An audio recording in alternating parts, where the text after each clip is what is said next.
Hello बच्चों, ये question है जिसमें असर्शन रीजन दे रखा है। असर्शन कह रहा है कि कॉम्प्लेक्स है, कार्बोनिल कॉम्प्लेक्सेस है, मेटल कार्बोनिल कॉम्प्लेक्सेस में इनमें मेटल जीरो ऑक्सीडेशन स्टेट में है। बिल्कुल है, क्योंकि कार्बोनिल CO जो लीगेंड होता है वो न्यूट्रल होता है। न्यूट्रल होता है तो ओवरऑल चार्ज जीरो है, तो निकल के ऊपर भी चार्ज जीरो है। ओवरऑल चार्ज जीरो है तो Fe के ऊपर भी चार्ज जीरो है।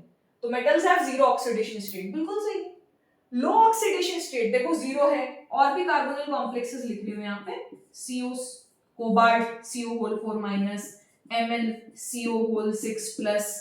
या तो लो पॉजिटिव ऑक्सीडेशन स्टेट है, या फिर नेगेटिव चार्ज है, या न्यूट्रल चार्ज है। वो किन कॉम्प्लेक्सेस में मिलेगा? जिनमें लिगेंड्स पाई डोनर हो in addition to sigma bonding. तो सुनिए, हम कार्बोनिल कॉम्प्लेक्सेस की बात करते हैं, अपने आप पता चल जाएगा ये स्टेट रीजन सही है कि नहीं। कार्बोनिल कॉम्प्लेक्सेस में क्या होता है?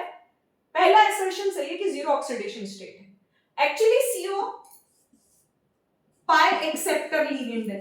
पहली बात तो हमें ये पता होनी चाहिए, क्लासिफिकेशन ऑफ लीगेंड्स में पढ़ा था। इसका मतलब ये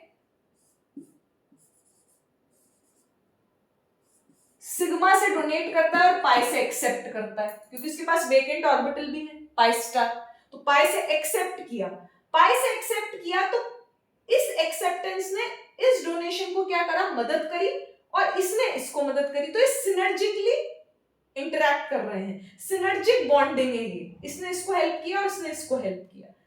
तो यहां पे पाई एक्सेप्टेंस है, पाई डोनर नहीं है। पहली बात तो ये हो गया। तो ये जो लीगेंड्स हैं, ये जो लीगेंड है CO, ये पाई एक्सेप्टिंग है सिग्मा डोनेशन के साथ। और लो ऑक्सीडेशन स्टेट्स क्यों फेवरेबल है यहाँ पे? क्योंकि यहाँ पे जो नेगेटिव चार्ज है या पॉजिटिव चार्ज है, लो पॉजिटिव ऑक्सीडेशन स्टेट है, वो स्टेबल हो रही है इस पाई एसिड लीगेंड से। कैसे स्टेबल हो रही है? इसके ऊपर जितना भी एक्सेस चार्ज था, जिसके ऊपर जितना भी एक्सेस चार्ज है सिग्मा डोनेशन के थ्रू, अगर सपोज टू बी इस कोबाल्ट पे एक्सेस चार्ज डेवलप हुआ सिग्मा डोनेशन के थ्रू, कोबाल्ट से सिग्मा CO से कोबाल्ट में सिग्मा डोनेशन हुआ, तो उसके थ्रू जो एक्सेस नेगेटिव चार्ज आया कोबाल्ट पे, वो हमने वापस से बैक बॉन्ड के थ्रू क्या कर दिया? रिलीज कर दिया। तो ये स्टेबल हो गया कॉम्प्लेक्स। लेकिन इसके लिए लीगेंड कैसा होना चाहिए? पाई एक्सेप्टर लीगेंड होना चाहिए, जो एक्सेस चार्ज को, मेटल एटम पे जो एक्सेस चार्ज है उसको क्या कर सके? रिमूव कर सके through pi acceptance. That's it. तो रीजन गलत है, असर्शन सही है। Thank you.